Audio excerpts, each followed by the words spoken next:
I was 14 years old when my father sold me. Not metaphorically. Not figuratively.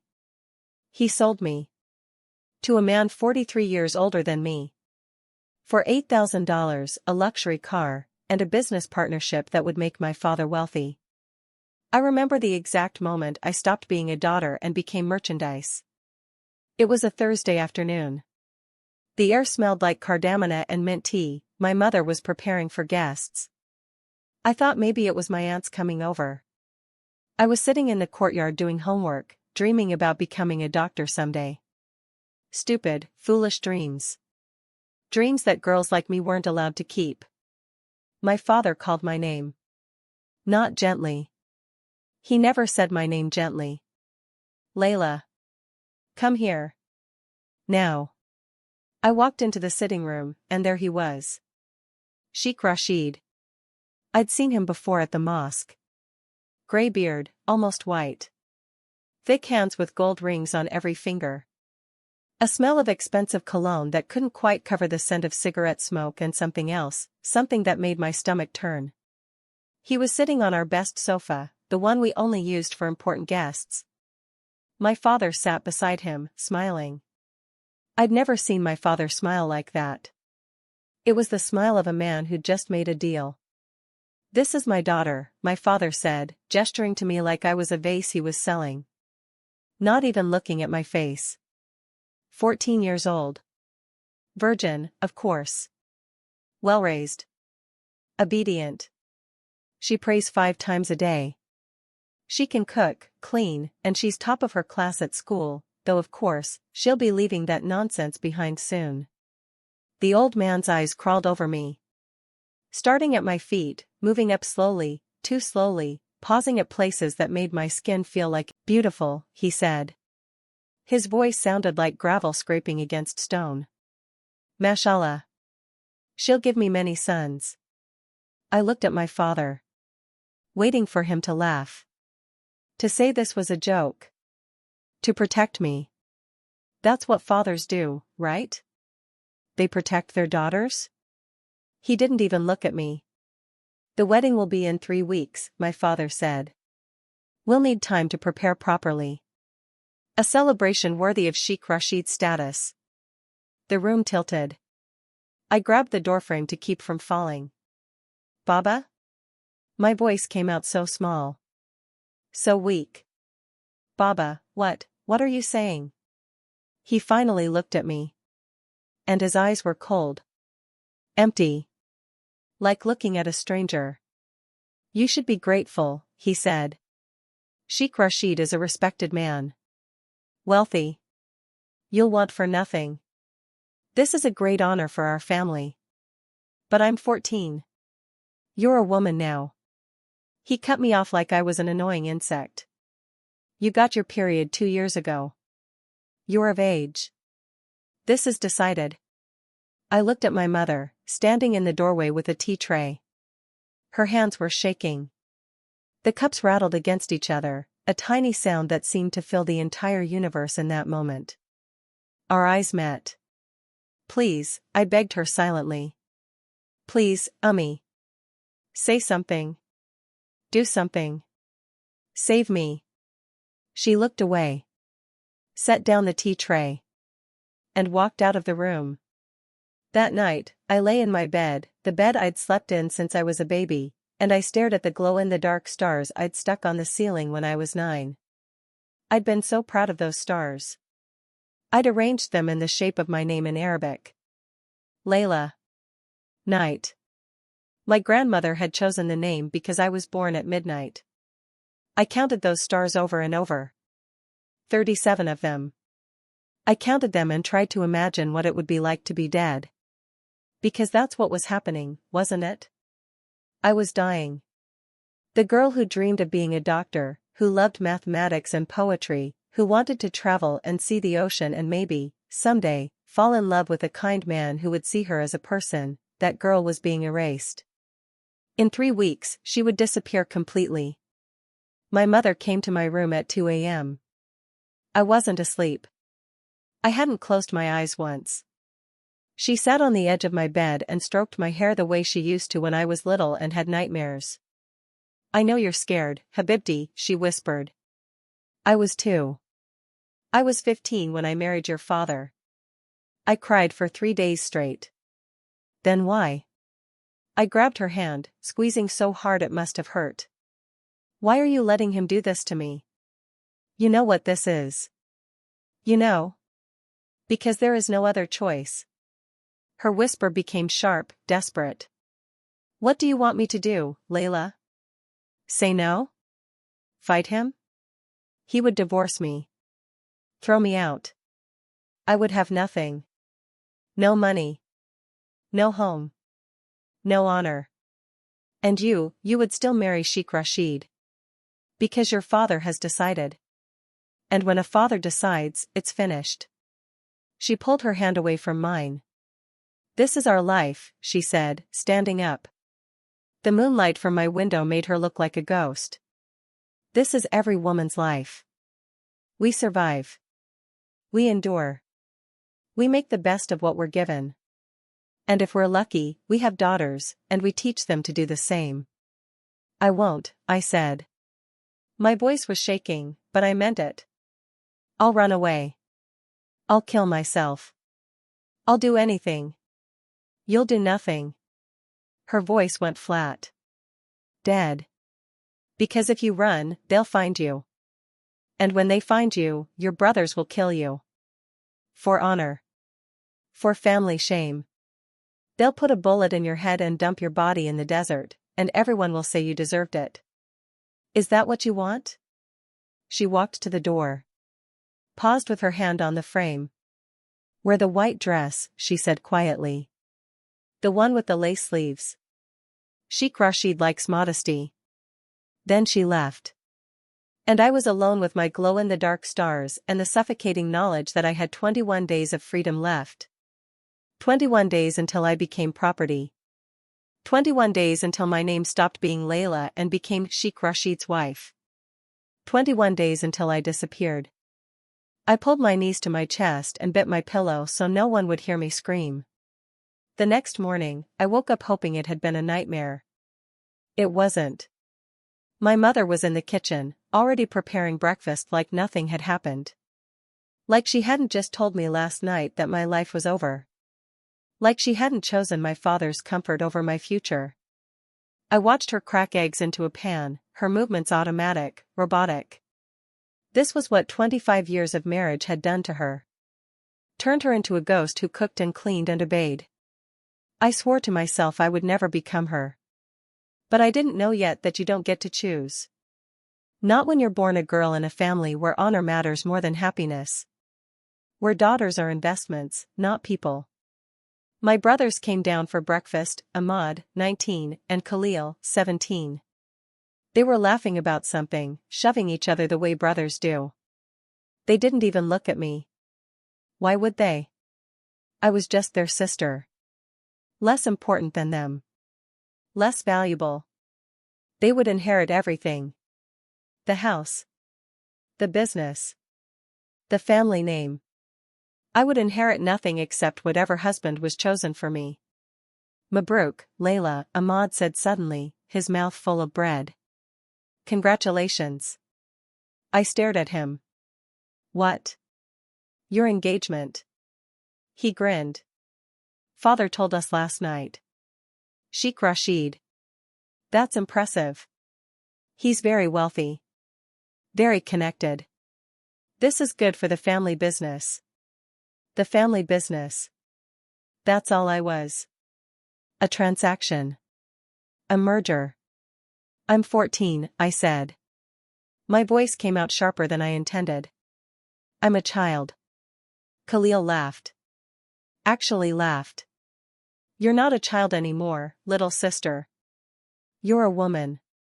And you should be grateful. Some girls get married to poor men. Farmers. Laborers. You're getting a sheik. Have some perspective. I looked at my mother. She was facing the stove, her back to us. Her shoulders were rigid. Tense. But she said nothing. I don't want to marry him, I said. I want to finish school. I want to. What you want doesn't matter. My father's voice came from the doorway. He'd been standing there, listening. Watching. What matters is family. Honor. Duty. Sheikh Rashid has been generous. The dowry he's paying will allow us to expand the business. Your brothers will benefit. The whole family will benefit. You will do this, Layla. And you will do it with gratitude and grace. He walked to the table and sat down. My mother immediately brought him tea, her hand still shaking slightly. He didn't thank her. He never did. The wedding will be at the Grand Palace Hotel, he continued, sipping his tea. 300 guests. Sheikh Rashid is a prominent man, and this will be a prominent wedding. Your mother will take you shopping this week for your dress and trousseau. You'll need appropriate clothing for a sheikh's wife. More modest than what you wear now. I looked down at my outfit. A long skirt and loose tunic. Hijab covering my hair. How much more modest could I possibly be? But I knew what he meant. Sheikh Rashid's wife would wear niqab. Full face covering. Only my eyes showing. I would disappear completely. Just a black shape following behind a man, silent and invisible. I won't do it, I whispered. The room went silent. Even my brothers stopped eating. My father set down his teacup very slowly. Very deliberately. He stood up and walked around the table to where I was sitting. He didn't raise his voice. He didn't have to. You will do it, he said quietly, his face inches from mine. Or you will bring shame on this family. And if you bring shame on this family, your brothers will do what must be done. Do you understand me, Layla? I understood. He was threatening to have me killed. By my own brothers. For honor. I looked at Ahmad and Khalil. They weren't laughing anymore. Their faces were serious. Resolved. And I knew, they would do it. If my father gave the order, they would kill me. Not because they hated me. But because family honor was more important than a sister's life. That's when I truly understood the cage I was in. It wasn't just my father. It wasn't just Sheikh Rashid. It was the entire system. My mother, my brothers, my aunts and uncles and cousins, everyone was part of the cage. And there was no way out. I understand, I whispered. My father nodded, satisfied, and returned to his breakfast. 3 days later, Sheikh Rashid came to our house for a formal engagement celebration. My aunts and female cousins arrived first, filling the house with ululations and perfume and fake joy. They surrounded me in my bedroom, cooing over me like I was a doll they were dressing up. So beautiful, mashallah. Sheikh Rashid is so lucky. Your children will be gorgeous. My Aunt Fatima, my father's older sister, grabbed my face roughly, examining me like livestock. She pinched my cheeks, pressed my jaw, checked my teeth. I'm not exaggerating. She literally looked at my teeth. Good bone structure, she announced to the other women. She'll age well. And she has wide hips. Good for childbearing. I wanted to scream. To shove her away. To run. But I just stood there, frozen, while strange hands pulled up my hair and clothes, while women who were supposed to love me discussed my body like I was a breeding animal. They dressed me in a formal abaya, emerald green silk with gold embroidery. Heavy. Expensive. It felt like armor. Like a costume for a play I never auditioned for. They painted my hands with henna, intricate designs that symbolized joy, fertility, good fortune. Each stroke felt like a prison tattoo. They lined my eyes with kohl, reddened my lips, sprayed me with jasmine perfume until I could barely breathe. When they finally let me look in the mirror, I didn't recognize myself. The girl staring back at me looked like a bride. Like a woman. Like someone's wife. But inside, I was still 14. Still a child. Still terrified. Yalla, yalla. My aunt clapped her hands. The men are waiting. They led me downstairs like a prisoner being led to execution. The sitting room was full of men, my father's friends, Sheikh Rashid's associates, community leaders. A room full of men making decisions about my life. Sheikh Rashid stood when I entered. He was wearing a pristine white thobe and an expensive watch that probably cost more than my family's house. He smiled at me, that same yellow-toothed smile, and my stomach turned to ice. Come, sit beside your husband, my father said, gesturing to the space next to Sheikh Rashid. We're not married yet, I said quietly. In our culture, unmarried men and women aren't supposed to sit together. Surely that rule still applied? You're engaged, my father said sharply. It's permitted. Sit. I sat. As far away from Sheikh Rashid as the sofa would allow. He immediately moved closer, his thigh pressing against mine. I could smell him, cologne and sweat and cigarette smoke. I tried to shift away. His hand shot out and grabbed my wrist. Stay, he said softly. Only I could hear him. You're mine now. Start acting like it. His grip was tight. Too tight. Bruising. I looked around the room desperately, but no one was watching. They were all talking, laughing, celebrating. My mother was serving tea to the guests, her eyes down. My brothers were discussing business with Sheikh Rashid's sons, grown men in their 30s and 40s. Those would be my stepchildren. Men old enough to be my father. I'm going to enjoy breaking you in, Sheikh Rashid whispered in my ear, his breath hot against my skin. Your father tells me you're spirited. I like that. It's more satisfying when they have spirit first. I felt bile rise in my throat. My hand started shaking. My vision blurred. Excuse me, I gasped, pulling away from him. I need bathroom.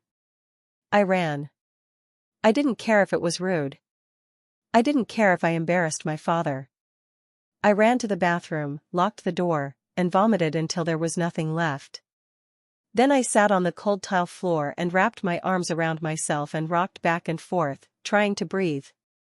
Trying not to scream. There was a soft knock on the door. Layla? It was my cousin Amira. She was 16, married last year to a man she'd never met. Are you okay? No, I sobbed.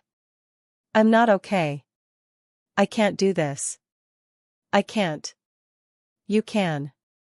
Her voice was flat. Emotionless. I said the same thing. Every girl says the same thing. But you will. Because you have no choice. There's always a choice, I whispered. A long pause. Then, no, Habibti. There isn't. Not for girls like us. I heard her footsteps walk away. I stayed in that bathroom for 20 minutes. When I finally came out, my father was waiting in the hallway. His face was dark with rage. You embarrassed me, he hissed. In front of Sheikh Rashid. In front of everyone. I was sick. You were dramatic.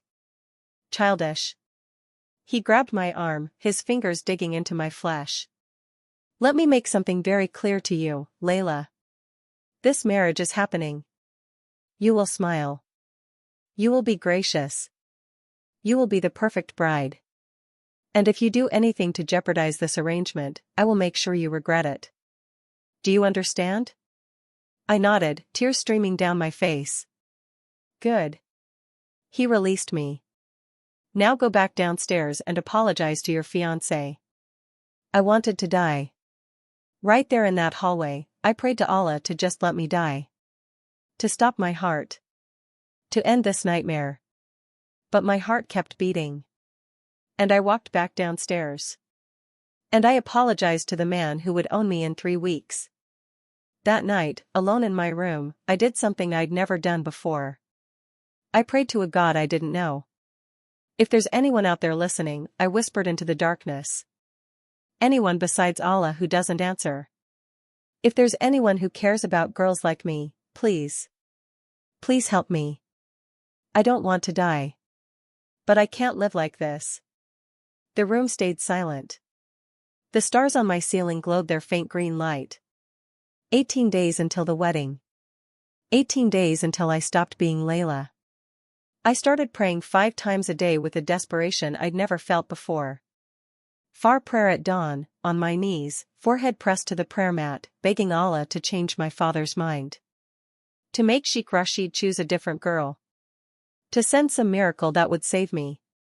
Dur at noon, whispering verses from the Quran I'd memorized as a child, hoping that maybe if I was pious enough, obedient enough, Allah would see my suffering and intervene.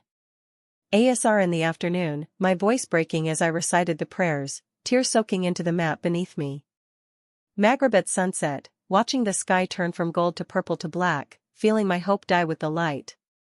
Isha at night, the longest prayers, the most desperate. Sometimes I'd stay on that mat for an hour after the required prayers ended, just begging. Pleading. Bargaining. Please, Allah. I'll be better.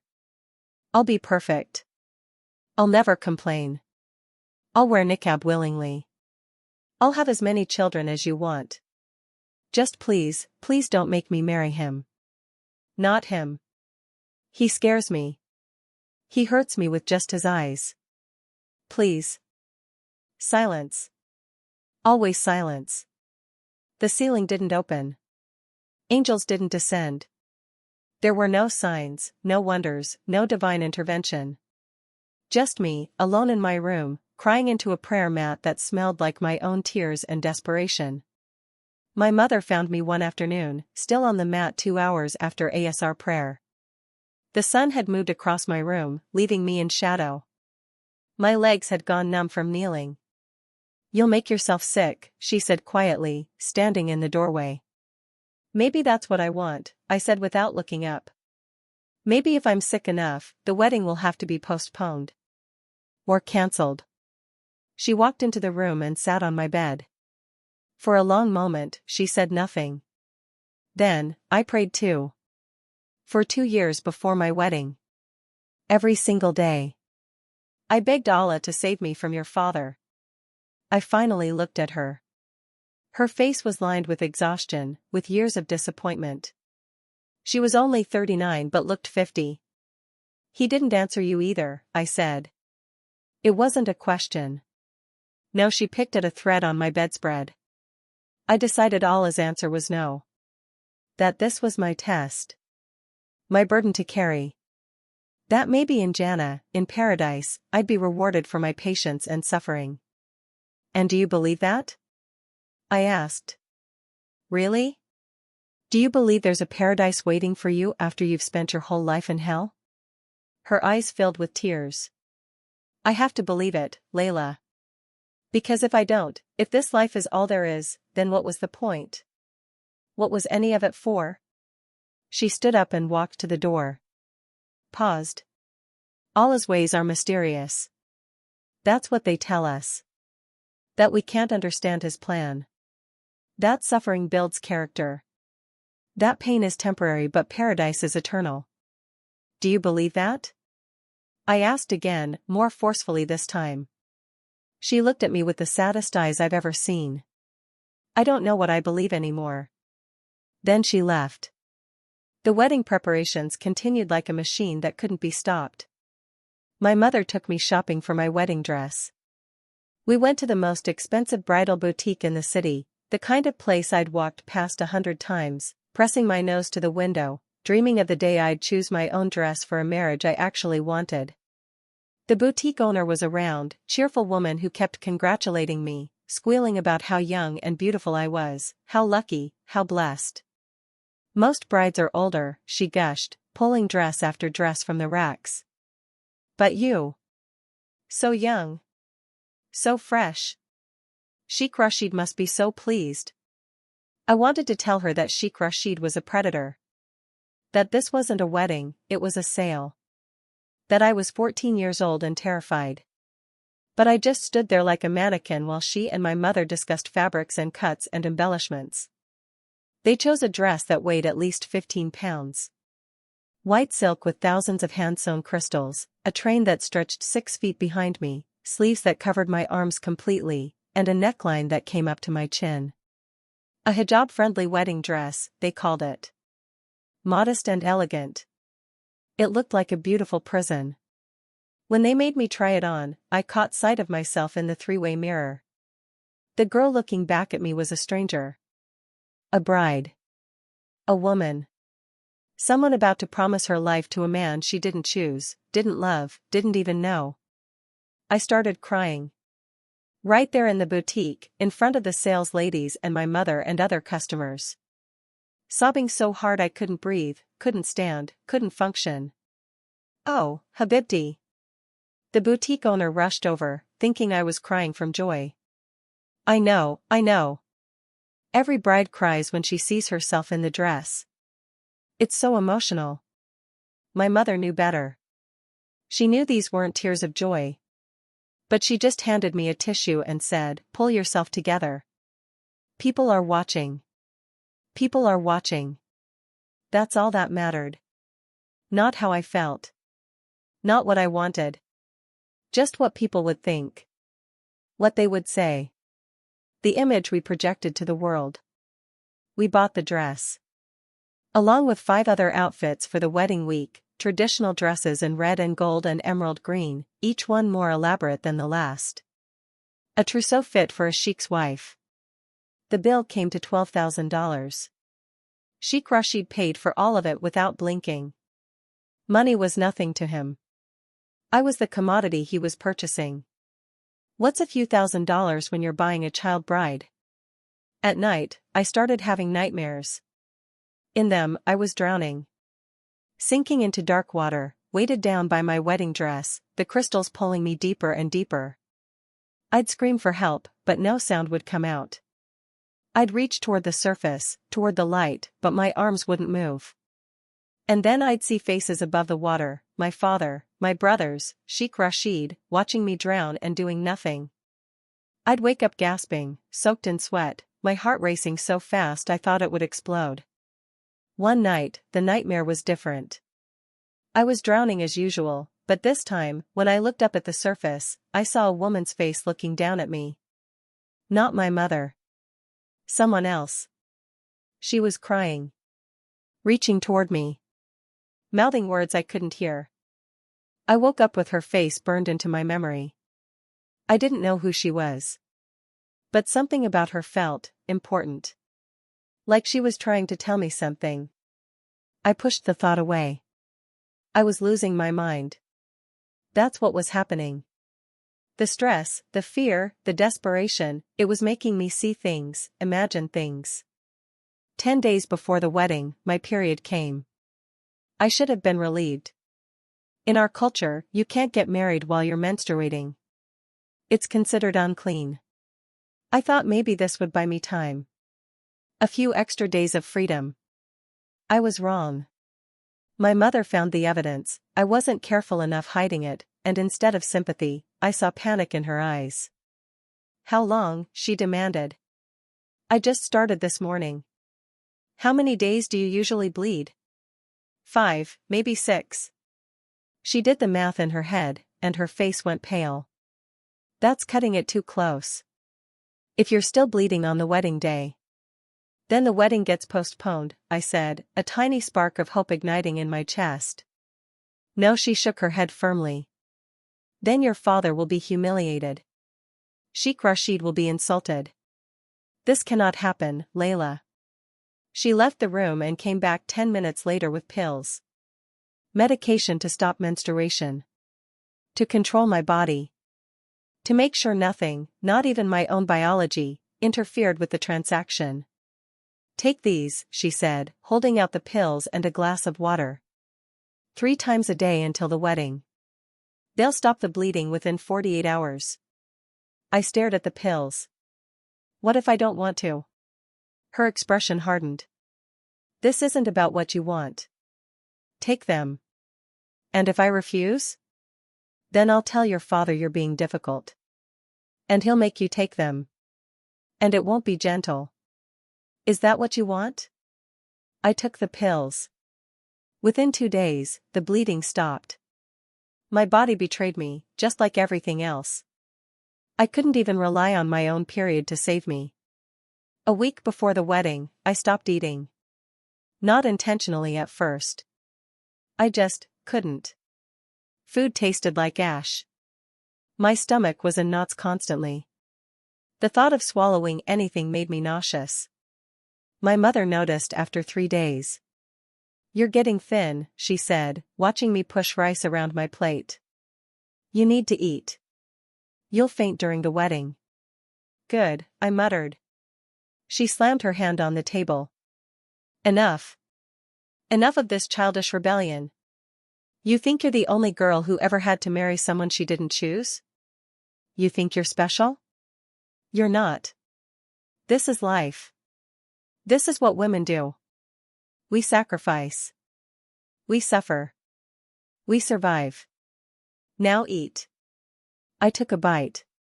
Chewed mechanically. Swallowed. It felt like swallowing glass. That night, I knelt on my prayer mat one more time. But this time I didn't beg. I didn't plead. I was empty. Exhausted. Broken. "Allah," I whispered, "I don't understand you. I've done everything right. I've prayed. I've fasted.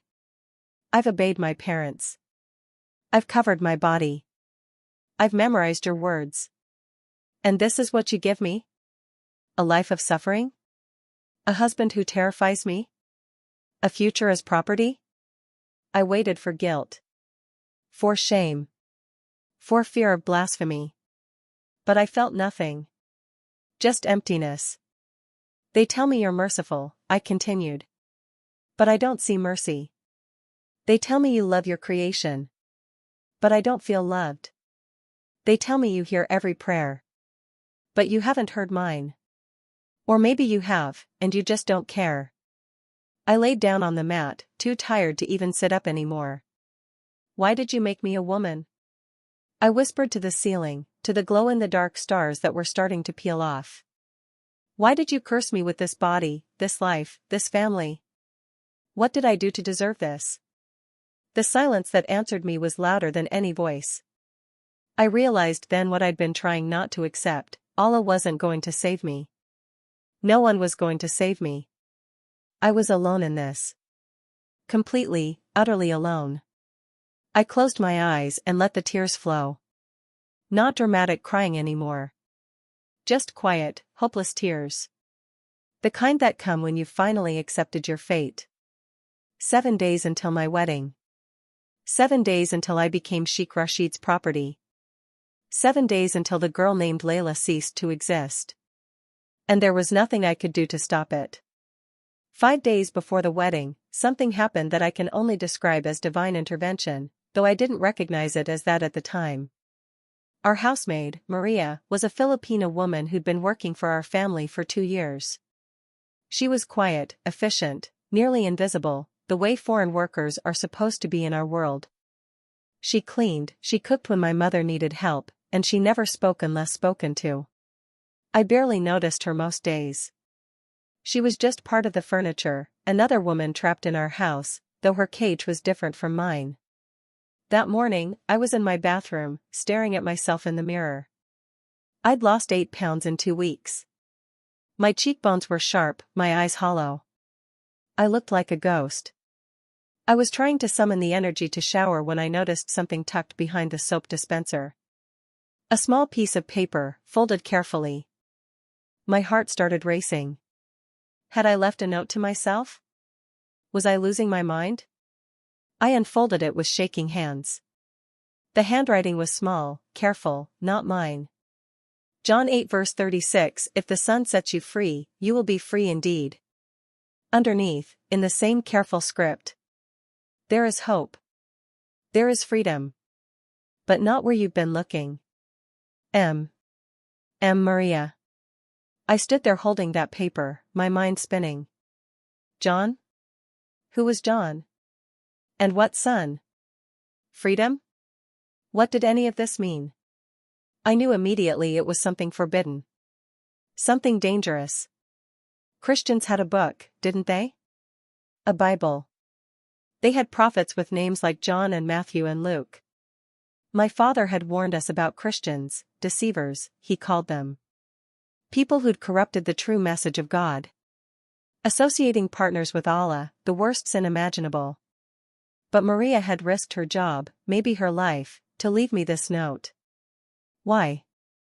I flushed the toilet to cover any sound, turned on the shower, and then sat on the closed lid with my phone, typing with trembling fingers. John 8 verse 36. The search results loaded. Bible verses. Christian websites. My heart pounded so hard I thought it would break through my ribs. This was haram. Forbidden. If my father found me looking at this. But what did I have to lose? In 5 days, I'd be married to Sheikh Rashid. My life was already over. I clicked on the first result. So if the Son sets you free, you will be free indeed. The Son. They meant Jesus. Isa, we called him in Islam. A prophet. An important prophet, yes, but just a man. Not the Son of God. That was shirk, blasphemy. But the word free grabbed me by the throat. Free. When had I ever been free? Never. Not for one single day of my 14 years. I'd gone from being my father's property to being my future husband's property. There was no freedom in my religion, my culture, my world. Not for women. I scrolled further, my hands shaking so badly I almost dropped the phone. There was more context, more verses. I read them hungrily, desperately, like a starving person finding bread. Then you will know the truth, and the truth will set you free. Very truly I tell you, everyone who sins is a slave to sin. Now a slave has no permanent place in the family, but a son belongs to it forever. A slave. That's what I was. A slave to my father, to my culture, to a system that said I was worth less than my brothers, that my testimony in court was worth half of a man's, that I could be sold to the highest bidder before I even finished childhood. I heard footsteps outside the bathroom door. My mother's voice, Layla? Why is the shower running so long? Coming. I called, my voice cracking. I deleted my search history with fumbling fingers, flushed the note down the toilet, immediately regretting it, wishing I'd kept it, and actually got in the shower, letting the water run over me while my mind raced. Jesus. Freedom. Truth. The Son. What did it mean? That night, after everyone was asleep, I did something I never thought I'd do. I downloaded a VPN app on my phone. One of my brothers had shown me how once, when he wanted to access blocked websites. Then, hidden under my blankets with the brightness turned all the way down, I typed a new search. Bible for women. Hundreds of results. I didn't know where to start. I clicked randomly, landing on a site that said Bible Gateway. There was a search function. I typed Women Jesus. The results that came up shocked me. Story after story of Jesus interacting with women. Speaking to them. Teaching them. Healing them. Treating them like people. Like humans with value. There was a story about a woman caught in adultery. The religious leaders wanted to stone her to death, but Jesus stopped them. Defended her. Told them whoever was without sin could throw the first stone. And when they all left, he didn't condemn her either. He just told her to go and sin no more. In my world, that woman would have been killed. No questions asked. No defense. No mercy. There was a story about a woman who'd been bleeding for 12 years, unclean, untouchable, like I'd been taught menstruating women were. She touched Jesus's robe and was healed. And he called her daughter. He didn't recoil from her. Didn't call her unclean. He healed her and called her daughter. I'd never been called daughter by any man with affection. Only ownership. There was a story about a Samaritan woman, someone despised, rejected, married 5 times and living with a man who wasn't her husband. Jesus spoke to her. Alone. At a well. In my culture, a man speaking privately to an unrelated woman was scandalous. But Jesus didn't care. He offered her living water. Told her about eternal life. And she became the first person to whom he revealed he was the Messiah. A woman. He told a woman first. I read story after story, tears streaming down my face, my phone screen blurring. In every story, Jesus treated women like they mattered. Like they had value. Like they were worth his time, his attention, his love. This was not the religion I'd been taught. This was not the God who was silent when I prayed. I found my way to the book of John, the same book Maria had quoted. I started reading from the beginning. It was past midnight.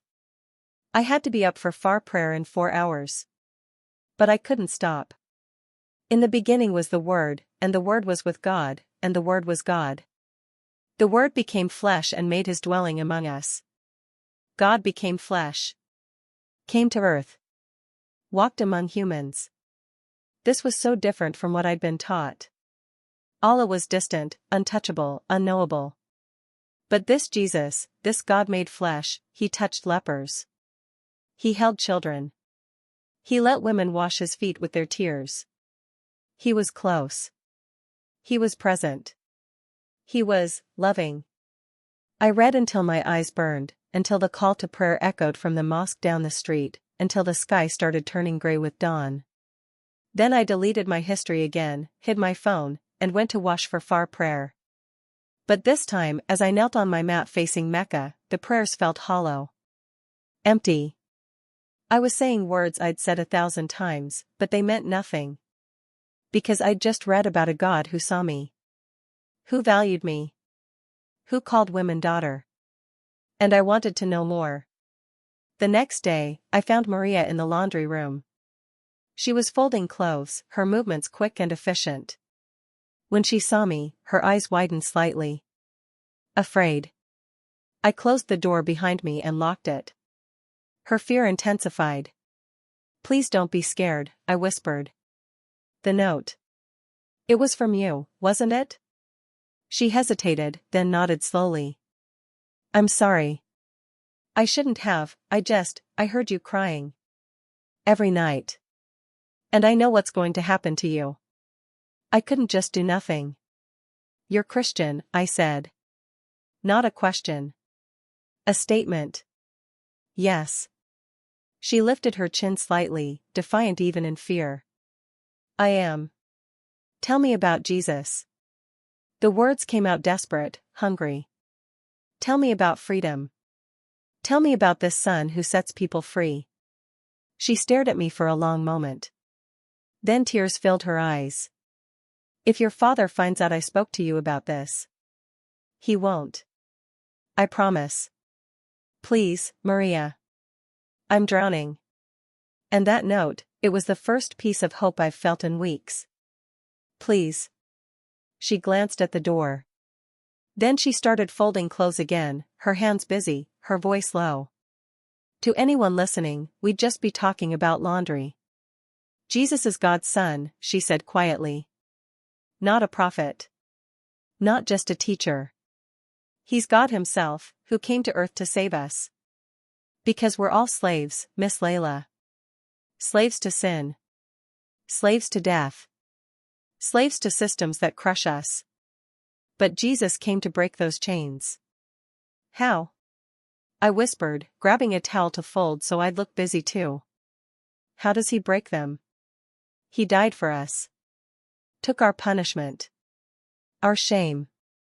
Our sin. And then he rose again. Defeated death. And now anyone who believes in him, anyone who accepts his sacrifice, is free. Not free from consequences always. Not free from suffering. But free inside. Free in our souls. Free to be daughters of God, not slaves.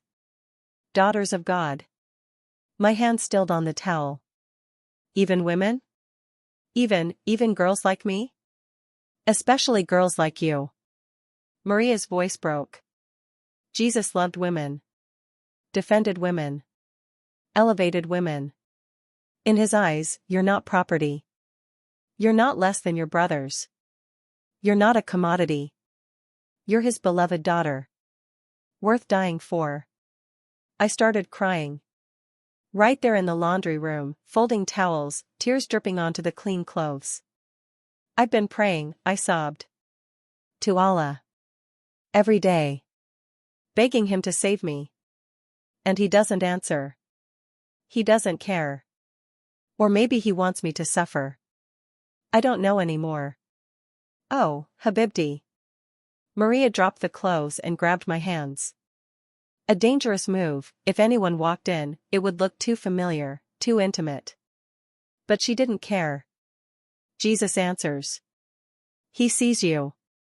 He's been reaching for you. That's why you found my note. That's why you're here right now. He's calling you, Layla. But it's forbidden, I whispered. It's shirk. Blasphemy. If I believe this, if I even consider it, I'm damned. Hell. Forever. What if you're already in hell? Maria asked gently. What if this life you're living, this cage, this slavery, this death of your soul, what if that's hell? And Jesus is offering you heaven? Not someday. Not after you die. But now. Freedom now. Life now. Hope now. I wanted to believe her. God, I wanted to believe her so badly it physically hurt. I don't know how, I whispered. You don't have to know how. She squeezed my hands. You just have to ask. Jesus, save me. That's all. He'll do the rest. We heard footsteps in the hallway. Maria immediately released my hands and went back to folding. I did the same, my heart pounding. My mother opened the door. Layla? What are you doing in here? Helping Maria, I said, my voice surprisingly steady. The wedding is in 4 days. There's so much to do. I thought I should help. My mother looked suspicious but pleased. Good. That's good. A wife should know how to manage a household. Come, we need to go over the seating arrangements. I followed her out. But before I left, I glanced back at Maria. She was watching me, her eyes full of tears and hope and prayer. That night, buried under my blankets again, I read more. I found verses that Maria must have wanted me to see. There is neither Jew nor Gentile, neither slave nor free, nor is there male and female, for you are all one in Christ Jesus. Galatians 3 verse 28. No male and female. Equal. 1. So God created mankind in his own image, in the image of God he created them, male and female he created them. Genesis 1 verse 27. Created in God's image. Not just men. Women too. Me too. The Spirit of the Sovereign Lord is on me, because the Lord has anointed me to proclaim good news to the poor. He has sent me to bind up the brokenhearted, to proclaim freedom for the captives and release from darkness for the prisoners. Isaiah 61 verse 1. Freedom for captives. Release for prisoners. I was a captive. I was a prisoner. And this Jesus, this God made flesh, he'd come to set me free.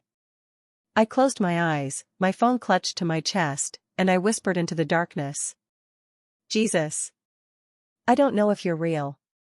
I don't know if this is true. But if you are, if you can hear me, please. Please see me. I'm trapped. I'm dying. And I don't want to die. Not like this. Not as someone's property. If you're really the God who loves women, who values women, who sets captives free, then please. Please free me. Nothing happened. No voice. No vision. No miraculous sign. But something shifted inside me. The smallest flicker of light in an ocean of darkness. Hope. 3 days until the wedding. 2 days before the wedding, I stopped sleeping entirely. Not by choice. Every time I closed my eyes, I saw Sheikh Rashid's face. His hands. That smile. I'd lie in bed for hours, staring at my ceiling, at those glow-in-the-dark stars that had watched me grow up and would soon watch an empty room. Because I wouldn't be here anymore. I'd be in his house. In his bed. Belonging to him. The wedding dress hung on the back of my door like a ghost. My mother had brought it home from the boutique, and now it haunted my room. Sometimes I'd wake up in the middle of the night and see it in the darkness, white and glowing and terrible, and I'd think it was a person standing there. Death, maybe. Coming to collect me early. I kept reading the Bible on my phone. Compulsively. Desperately. Like an addict looking for her next fix. I'd memorized the password to bypass my parents' internet restrictions. I'd downloaded a Bible app that looked like a Quran app, just in case someone checked my phone. I was becoming an expert at deception. At survival. I read about Moses leading the Israelites out of slavery in Egypt. About God parting the Red Sea so they could escape. About Pharaoh's army drowning when they tried to follow. I wanted a Red Sea moment. I wanted waters to part. An escape route to appear out of nowhere. But the wedding was in 48 hours, and no seas were parting. No angels were descending. No miraculous rescues were manifesting. I was still trapped. The night before the wedding, the house was chaos. Relatives had arrived from other cities. The living room was full of aunts and cousins, laughing and gossiping and planning. The men were in the guest house, smoking and discussing business. The smell of cooking filled every room, my mother and aunts preparing food for the feast. 250 people were coming to watch me be sold. I was supposed to be excited. Glowing. The blushing bride. Instead, I was in my bathroom, vomiting. Again. There was nothing left in my stomach, but my body kept trying to purge something. Fear, maybe. Despair. The poison of a future I couldn't escape. Someone knocked on the door. Layla? Yalla, Habibti. It's time for your henna ceremony. The henna ceremony. Another pre-wedding ritual. More women, more celebration, more permanent marks on my body to commemorate my bondage. I rinsed my mouth, wiped my face, and opened the door. My Aunt Fatima beamed at me. There she is. Our beautiful bride. Come, come, everyone's waiting. She grabbed my arm and practically dragged me downstairs to the living room, which had been transformed into a feminine paradise. Floor cushions everywhere, candles, rose petals, traditional music playing. 20 women, aunts, cousins, neighbors, family friends, all dressed in ornate kaftans, all smiling, all celebrating. Celebrating my funeral. They sat me in the center of the room on an elevated cushion, like a throne. Like I was a queen. But I felt like a sacrifice tied to an altar. The henna artist arrived, an old woman with weathered hands and knowing eyes. She'd painted brides for 50 years, my aunt said. She knew all the traditional designs. Symbols of fertility, prosperity, joy, love. She took my right hand first, pressing my palm flat against her thigh, and began painting. The henna was cold, the smell sharp and earthy. The designs were intricate, vines and flowers and geometric patterns that crept up my fingers, across my palm, around my wrist like shackles. Beautiful, mashallah, the women cooed. She'll be such a good wife. Sheikh Rashid is so blessed. May Allah give you many sons. Sons. That's all I was for. A womb to produce male heirs. A vessel. A tool. The henna artist moved to my left hand. Her strokes were practiced, confident. She'd done this thousands of times. How many of those brides had been willing? How many had been terrified, like me? How many had sat in this same position, being decorated for their own destruction? I looked at her face. Really looked. And I saw something in her eyes, sadness. Pity. Recognition. She knew. Is it always this intricate? I asked quietly, so only she could hear beneath the chatter around us. For willing brides, no, she whispered back, her hands never stopping. Simple designs, quick work. But for the reluctant ones, for the children, I take my time. Give them a few more minutes of, I don't know, preparation, maybe. Or delay. How many reluctant ones have you painted? I asked. Too many, Binti.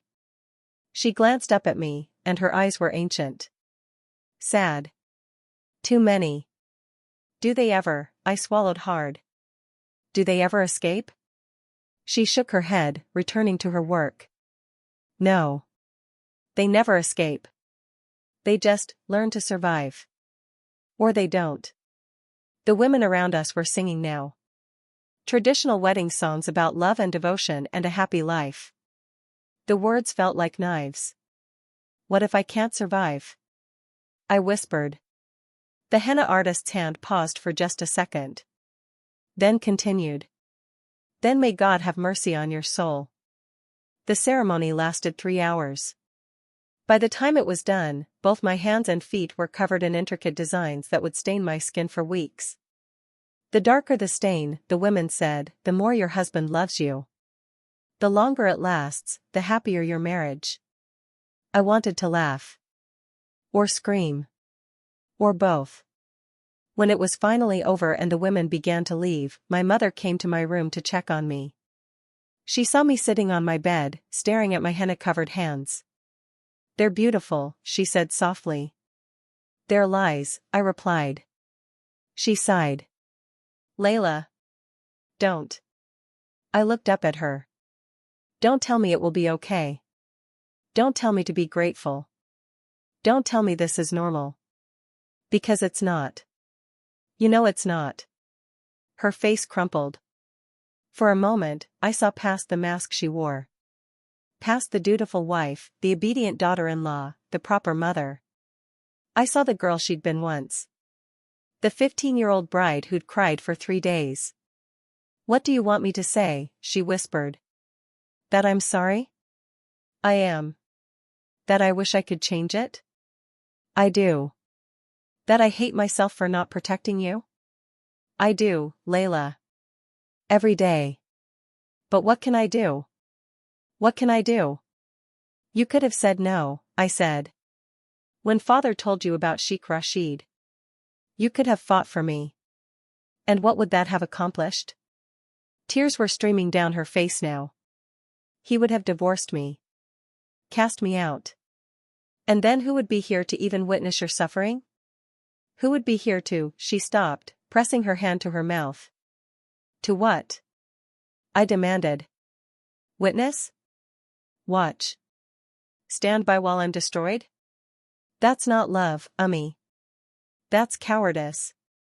I regretted the words as soon as they left my mouth. But I couldn't take them back. She stood there for a long moment, tears falling silently. Then she whispered, You're right. It is cowardice. And I will answer to God for it someday. She left. And I was alone with my henna-stained hands and my breaking heart. I couldn't sleep. I didn't even try. Instead, I sat by my window, watching the night sky. The stars were bright, real stars, not the fake ones peeling off my ceiling. I'd learned some of their names as a child. Orion. Cassiopeia. The North Star. I wondered if Jesus was up there somewhere. If he was watching. If he cared about a 14-year-old girl in a city full of girls just like her, all trapped, all suffering, all invisible. Jesus, I whispered into the darkness. Maria says you love women. That you see us. That you set captives free. But I'm getting married tomorrow. Tomorrow. And I'm still trapped. Still a captive. So where are you? Where's my freedom? Where's my Red Sea moment? The night was silent. The stars didn't answer. The world kept spinning, indifferent to my pain. I felt anger building in my chest. Hot. Sharp. Desperate. I've read about you, I said, louder now. I've read how you healed the sick. Raised the dead. Fed thousands. Walked on water. Calmed storms. You can do anything. So why won't you do something for me? Why won't you? My voice broke. The anger dissolved into grief. Into despair so deep I thought it would swallow me whole. I slid off my chair onto my knees, forehead pressed against the cold floor, and I sobbed. Not quiet, polite tears. Loud, ugly, gasping sobs that tore out of my chest like something dying. Please, I begged. Please, Jesus. If you're real, if you're truly the God who loves me, please don't let this happen. I don't want to die. Not like this. Not as his property. Please. Please. And then, something shifted. The air in my room changed. It's hard to explain. It wasn't colder or warmer. It just felt different. Fuller. Like the space between atoms had been filled with something. Someone. I lifted my head, my vision blurred with tears. And he was there. Not metaphorically. Not in my imagination. There. In my room. Standing by my window, looking out at the same stars I'd been watching. He was dressed simply, a white robe, dark hair, brown skin. Middle Eastern, like me. He looked like he could have been my brother, my cousin, anyone from my neighborhood. Except for his eyes. When he turned to look at me, his eyes were unlike anything I'd ever seen. Ancient. Infinite. Full of oceans of love and grief and knowing. I couldn't breathe. Couldn't move. Couldn't speak. Layla, he said. My name. He said my name, and it sounded like music. Like home. Like everything I'd been searching for my entire life. I couldn't form words. I'm Jesus, he said simply. And I've been waiting for you to call my name. I'm dreaming, I whispered. Or dying. Or insane. You're awake, he said gently. And alive. And completely sane. You're also terrified, and broken-hearted, and about to be married to a man who will hurt you. And I couldn't let that happen without telling you the truth first. He walked toward me, not menacing, not rushed, and then he did something that shattered every wall I'd ever built around my heart. He knelt. Jesus, the Son of God, the King of Kings, the Creator of the universe, knelt on my bedroom floor in front of me. A 14-year-old girl. A nobody. Property. A commodity. He knelt. Look at me, he said softly. I couldn't. I was too ashamed. Too dirty. Too broken. Layla. His voice was firm but tender. Look at me. I lifted my eyes. And he was crying.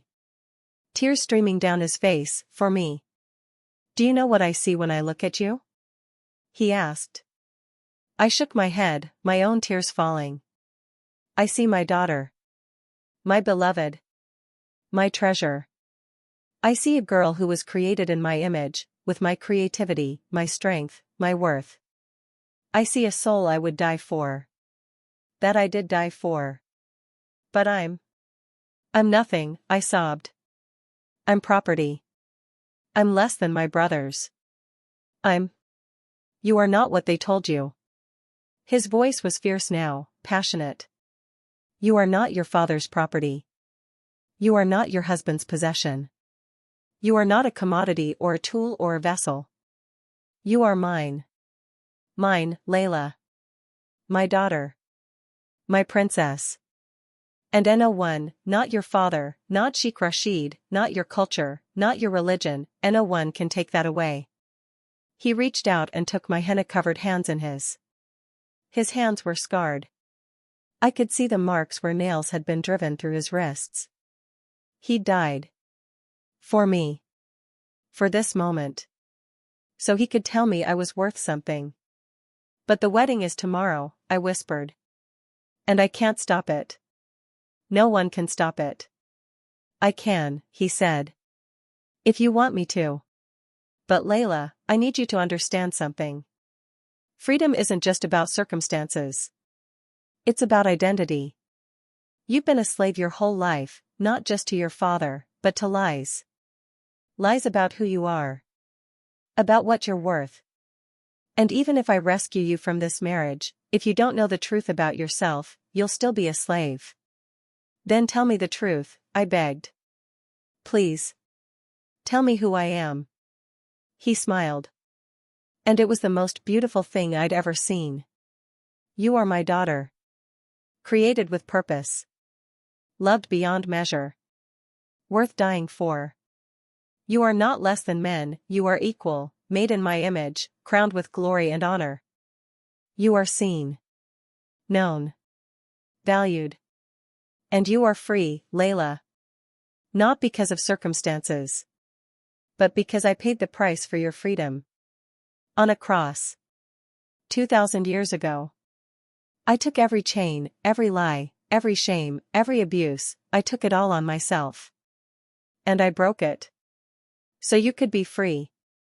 How? I asked. How do I access that freedom? Believe in me, he said simply. Accept what I did for you. Let me be your Lord, not as a master who owns you, but as a savior who loves you. Give me your life, and I'll give you mine. Give me your slavery, and I'll give you daughterhood. Give me your death, and I'll give you life. I didn't hesitate. For the first time in weeks, I knew exactly what I wanted. Yes, I whispered. Yes, Jesus. I believe you. I accept you.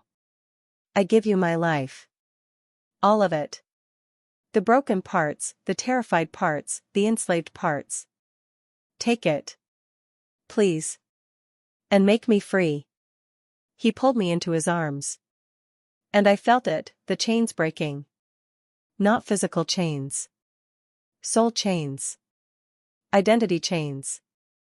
The lies that had bound me since birth, you're worthless, you're less than, you're property, you're nothing, they shattered. Fell away. Dissolved. And in their place, I felt light. Love. Life. You are my daughter, he whispered into my hair.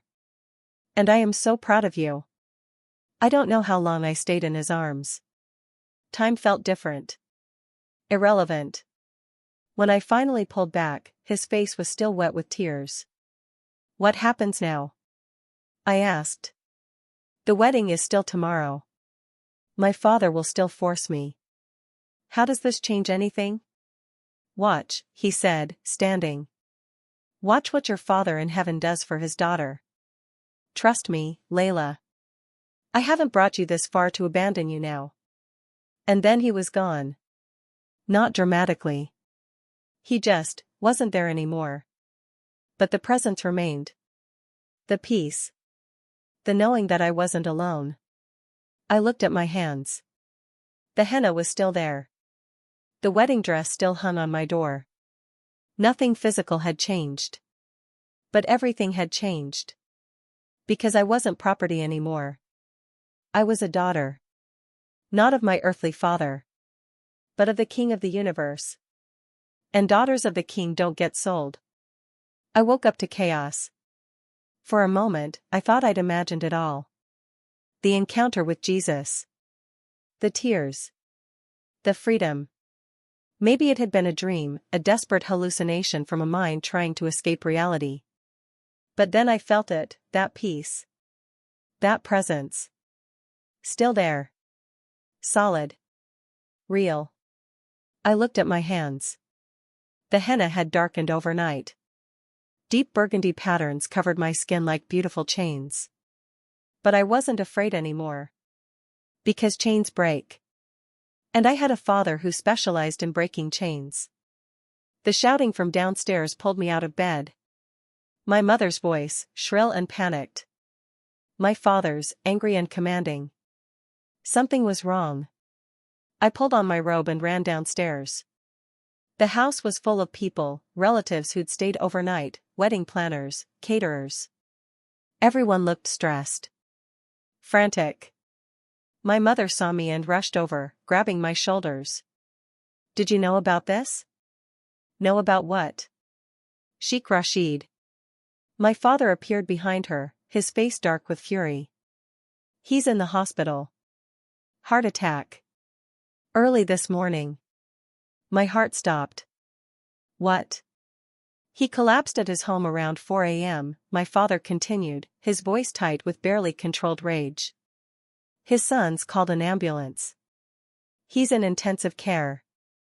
The wedding, he stopped, his jaw working. The wedding is postponed. Postponed. Not cancelled. Postponed. I should have felt relief. But all I felt was that still, quiet knowing, watch what your Father in heaven does for his daughter. Is he going to be okay? I asked, trying to keep my voice neutral. They don't know yet. My father looked at me with something like suspicion. Convenient timing, isn't it? What are you saying? My mother gasped. I'm saying it's very convenient that this happens the morning of the wedding. After weeks of my daughter's dramatic resistance. After her tears and her tantrums and her refusal to eat. He stepped closer to me, his eyes boring into mine. Did you do something, Layla? Did you contact someone? Pay someone? Put something in his food when he was here? She's been here the entire time. My mother protested. Under our watch. How could she possibly? I don't know how, my father snapped. But I don't believe in coincidences. Neither did I. But for very different reasons. Baba, I didn't do anything, I said quietly. I don't have money. I don't have connections. I don't even have a phone that works without your permission. That last part was a lie, but he didn't know about my hidden phone. Maybe it's just God's will. God's will. He laughed bitterly. God's will that a wealthy, powerful man who would have brought great honor to this family has a heart attack hours before claiming his bride? What kind of will is that? The will of a father protecting his daughter, I thought. But I said nothing. My Aunt Fatima appeared, phone in hand. The hospital just called. He's stable but needs surgery. They're saying it could be weeks before he recovers. Maybe months. Weeks. Months. A reprieve. Time to think. Time to plan. Time to. Fine, my father said coldly. We postpone. But Layla, he grabbed my chin, forcing me to look at him. Don't think this changes anything. You will marry Sheikh Rashid. If not today, then when he recovers. This is happening. Do you understand? Yes, Baba, I whispered. He released me and stormed out, already on his phone, probably calling Sheikh Rashid's family to discuss rescheduling. To apologize for the inconvenience. To assure them the merchandise would still be available. My mother pulled me into a hug. Oh, Habibti. I don't know if this is a blessing or just prolonging your suffering. It's a blessing, I wanted to tell her. It's Jesus. He's real. And he's fighting for me. But I just hugged her back and said nothing. The next few days were strange. The house slowly emptied as relatives returned to their cities. The decorations came down. The food was distributed to neighbors, such a waste, everyone said. The wedding dress went back in my closet, waiting. Always waiting. Sheikh Rashid remained in the hospital. The surgery went well, they said, but recovery would be slow. 6 weeks minimum before he could resume normal activities. 2 months before a wedding could be reconsidered. 2 months of reprieve. 2 months of borrowed time. I spent every night reading the Bible. Learning about Jesus. About this new life I'd been given. Maria would slip me Christian materials, printed sermons, devotionals, testimonies of other women who'd encountered Jesus.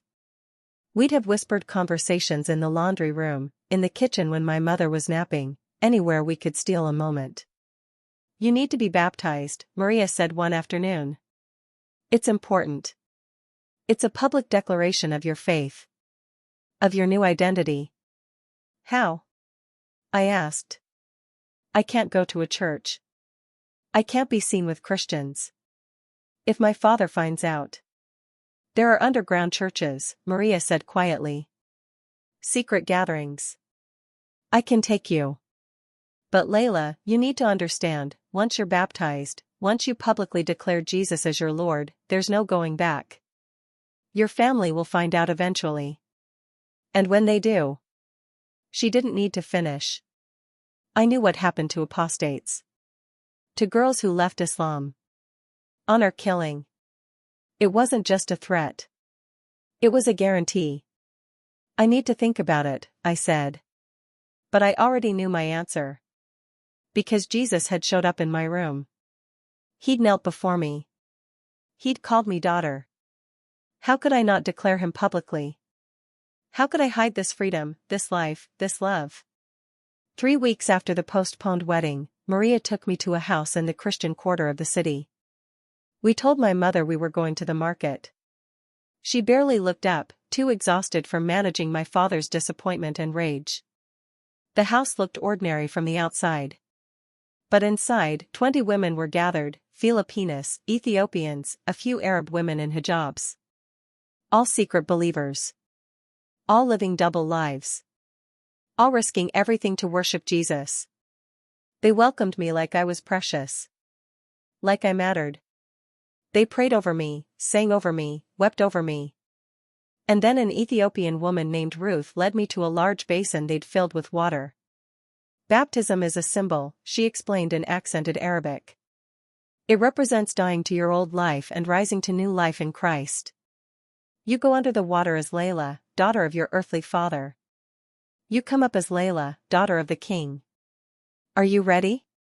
I looked at the faces around me. Women who understood. Who'd made the same choice. Who'd counted the cost and decided Jesus was worth it. I'm ready, I said. Ruth supported my back as I leaned into the water. I baptize you in the name of the Father, the Son, and the Holy Spirit. Buried with Christ in his death. The water covered my face. For a moment, I was submerged. Drowning. Dying. The old Layla, the one who believed she was property, who believed she was worthless, who believed she had no choice, that Layla died in that water. And raised to walk in newness of life. Ruth pulled me up. I gasped, water streaming down my face, mixing with tears. And I felt it, life. Real, abundant, overflowing life. The life Jesus promised. The women erupted in praise. Singing. Crying. Celebrating. I'd never felt so loved. So seen. So free. But freedom comes with a price. I should have been more careful. Should have covered my tracks better. Should have made sure my clothes were completely dry before I came home. But I was young. And new to faith. And careless. My brother Ahmad saw the water still dripping from my hair. Smelled the unfamiliar soap from the Christian home. Saw the joy on my face, joy that had been absent for months. Where were you really? He asked that evening, blocking my path to my room. The market. With Maria. Liar. He grabbed my arm. You're glowing. You look different. What happened? Nothing happened. Liar. He shoved me against the wall. You've been acting strange for weeks. Reading on your phone at night. Whispering with the housemaid. And now you come home wet, smiling, different. What did you do? Ahmad, please. Ali Baba, he shouted. Ali Baba, come here. My father appeared, Khalil behind him. They saw Ahmad gripping my arm, saw the fear on my face, and immediately understood something was wrong. What's going on? My father demanded. She's hiding something, Ahmad said. I know it. Search her room. Check her phone. My heart stopped. My phone. With the Bible app. With the search history I hadn't deleted carefully enough. With text messages to Maria about baptism, about church, about Jesus. That's not necessary, I started. Search her room, my father ordered. Khalil moved past me, heading for my bedroom. I tried to follow, to stop him, but Ahmad held me firm. My mother appeared in the hallway, her face pale with dread. "Please," I begged. "Please don't." "Found it." Khalil emerged with my phone. The hidden one. The one I thought I'd concealed so carefully. It was inside her pillowcase. My father took it. Unlocked it. The password was simple, he cracked it in 3 tries. And then I watched his face change as he scrolled. From confusion to shock to absolute rage. "Christian websites," he said, his voice deadly quiet. "Bible verses. Messages about Jesus. About baptism. He looked up at me, and I saw murder in his eyes. "You've apostatized." It wasn't a question. It was a death sentence. "Baba, let me explain." His fist connected with my face before I could finish. I fell to the floor, my cheekbone exploding with pain. My mother screamed. Ahmad released me, stepping back, his face white. "You've shamed us," my father roared, kicking me in the ribs. "You brought disgrace on this family. On our name. On our honor." Another kick. I curled into a ball, trying to protect my head, my stomach. My mother was crying, begging him to stop, but he didn't hear her. "Khalil," he barked. "Get the gun." The world went silent. Even through the pain, through the fear, that word echoed, "Gun." "Baba, no." My mother threw herself between us. "She's your daughter." "Your daughter." She was my daughter. His voice was ice. "Now she's a disgrace that must be erased. For honor. For Allah. For family." Khalil returned with my father's pistol. The one he kept in his study. For protection, he'd always said. But I knew the statistics. I knew most guns in homes like ours weren't used against intruders. They were used against daughters. My father took the gun. Checked the chamber. It was loaded. This was it. This was how I died. 14 years old. On my hallway floor. Killed by the man who was supposed to protect me. But I wasn't afraid. "Layla." My father's voice was cold. Formal. "You have one chance. Renounce this Jesus. Admit you were deceived. Return to Islam. And I will spare your life. You'll still marry Sheikh Rashid, he'll overlook this transgression given your youth. But you will live. Choose now." I looked up at him. At the gun in his hand. At my brother standing behind him, silent witnesses. At my mother sobbing on the floor. And I thought of Jesus. Kneeling in my room. Calling me daughter. Dying on a cross so I could be free. How could I deny him? How could I reject the only one who'd ever truly loved me? I struggled to my knees, my ribs screaming in protest. Looked my father in the eyes. And I said the words that would either kill me or save me. Jesus is Lord. He's the Son of God. He died for my sins. He rose from the dead. And he's the only one who ever loved me. I won't deny him. Even if you kill me. My father's face went blank. Empty. The face he wore when making business decisions. Cold. Calculated. Final. He raised the gun. Pointed it at my head. My mother screamed. And then, the gun jammed. My father pulled the trigger. I heard the click. But nothing happened. No bullet. No explosion. No death. He pulled again. Click. Nothing. What? He stared at the gun, confused. Angry. He checked the chamber again. The bullets were there. Everything was in order. But it wouldn't fire. He tried a 3rd time. 4th. 5th. Click. Click. Click. Nothing. Ahmad grabbed the gun from him. Tried himself. Click. Click. Click. Khalil took it. Same result. The gun that had been working perfectly yesterday, that my father cleaned and maintained religiously, refused to fire.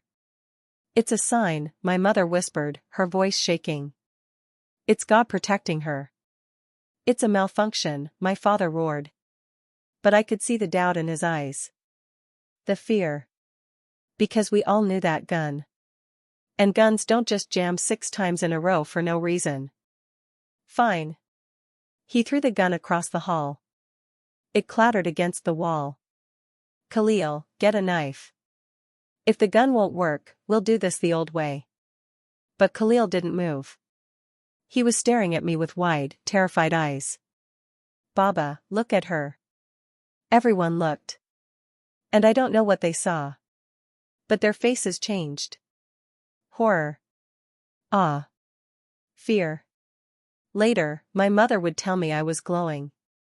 That light seemed to emanate from my skin. That my eyes were different, brighter, deeper, like I was looking at them from somewhere else. I didn't feel different. I just felt, held. Like invisible arms were around me. Like I wasn't alone. She's possessed, Ahmad whispered. Jinn. Demons. The Christians gave her demons. I'm not possessed, I said quietly. My voice didn't sound like mine. It was stronger. Clearer. I'm protected. By the one who made you. By the one who loves me more than you ever could. And you cannot kill me. Not today. Not like this. My father stared at me for a long moment. And then he did something I'd never seen him do before. He backed away. Get out, he said.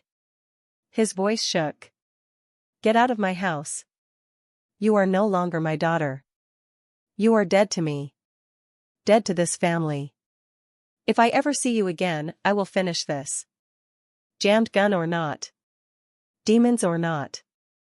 Do you understand? I understand, I said. You have 1 hour, he continued. Take nothing. No money. No jewelry. Nothing that belongs to this family. And never come back. He turned and walked away. My brothers followed. The hallway emptied. Only my mother remained, still crying on the floor. Ummi, I whispered. I'm sorry. I'm so sorry. Don't. She stood, her face wet with tears. Don't apologize for being brave. For choosing freedom. I couldn't do it. But you did. And her voice broke. I'm proud of you. Even though it kills me. I'm proud. She pulled me into a hug. Held me tight. Whispered in my ear, run far. Run fast. And don't look back. Live, Layla. Live. Then she released me and walked away, leaving me alone in the hallway with my broken ribs, my bruised face, and my impossible freedom. I went to my room. Grabbed a bag. Packed a few clothes, my hidden phone, the Bible Maria had given me. I looked at the wedding dress one last time, white and gleaming and irrelevant now. I was never going to wear it. Never going to be Sheikh Rashid's property. Never going to be anyone's property again. Because I was a daughter of the king. And daughters of the king don't get sold. I walked out of that house with nothing but a bag and a phone. Maria was waiting at the end of the street, she'd somehow known. She grabbed my hand and pulled me into a car driven by someone from the underground church. As we drove away, I looked back at the house I'd grown up in. The prison I'd just escaped. And I whispered, thank you, Jesus. Thank you for keeping your promise. Thank you for being my father. Thank you for setting me free. The car turned a corner. And the house disappeared. I was homeless. Penniless. Disowned. Marked for death. And I'd never been more free in my entire life. The safe house was in a part of the city I'd never seen before. We drove for over an hour, taking turns I couldn't track, doubling back multiple times to make sure we weren't followed. Maria sat beside me in the back seat, holding my hand, whispering prayers in Tagalog. I didn't understand the words, but I understood the heart behind them. She was asking Jesus to protect me, to hide me, to keep me alive. The driver was a woman named Grace, Ethiopian, maybe 40, with kind eyes and careful hands on the steering wheel. She kept checking the rearview mirror, watching for cars that might be tailing us. Watching for my brothers. For my father's friends. For anyone sent to finish what the jammed gun had started.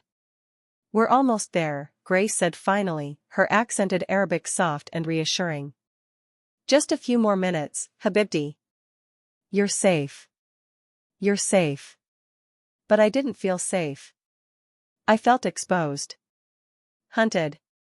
Every car that passed us could be carrying my death. Every intersection could be where they'd find me. My father had connections. Money. Influence.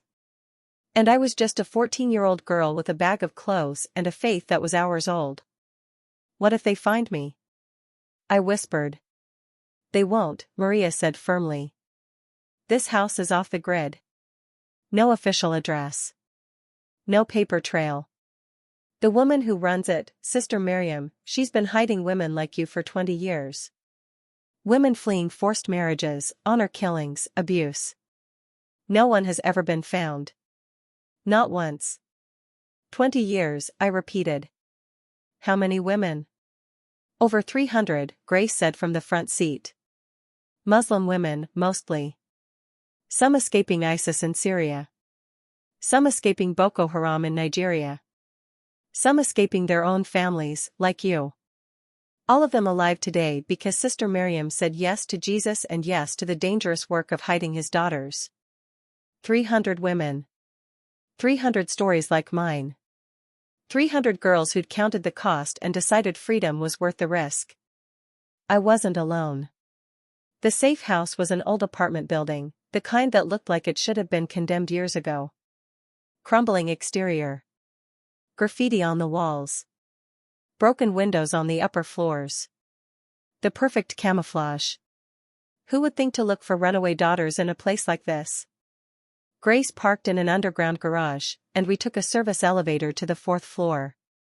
The hallway smelled like mildew and curry and something floral, jasmine, maybe.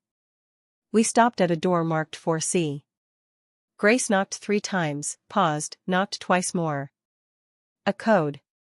The door opened immediately.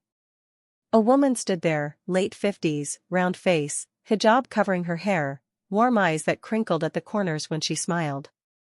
She looked like someone's grandmother. Safe. Nurturing. Normal. "Grace. Maria. Alhamdulillah, you made it." Then her eyes landed on me, and her smile faltered. "Oh, Habibti. What did they do to you?" "Fine." He threw the gun across the hall. It clattered against the wall. "Khalil, get a knife. If the gun won't work, we'll do this the old way." But Khalil didn't move. He was staring at me with wide, terrified eyes. "Baba, look at her." Everyone looked. And I don't know what they saw. But their faces changed. Horror. Awe. Fear. Later, my mother would tell me I was glowing. That light seemed to emanate from my skin. That my eyes were different, brighter, deeper, like I was looking at them from somewhere else. I didn't feel different. I just felt, held. Like invisible arms were around me. Like I wasn't alone. "She's possessed," Ahmad whispered. "Jinn. Demons. The Christians gave her demons." "I'm not possessed," I said quietly. My voice didn't sound like mine. It was stronger.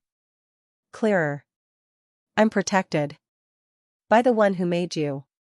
By the one who loves me more than you ever could. And you cannot kill me.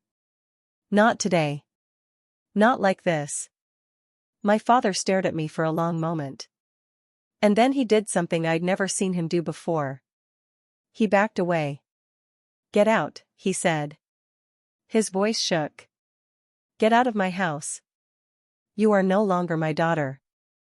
You are dead to me. Dead to this family.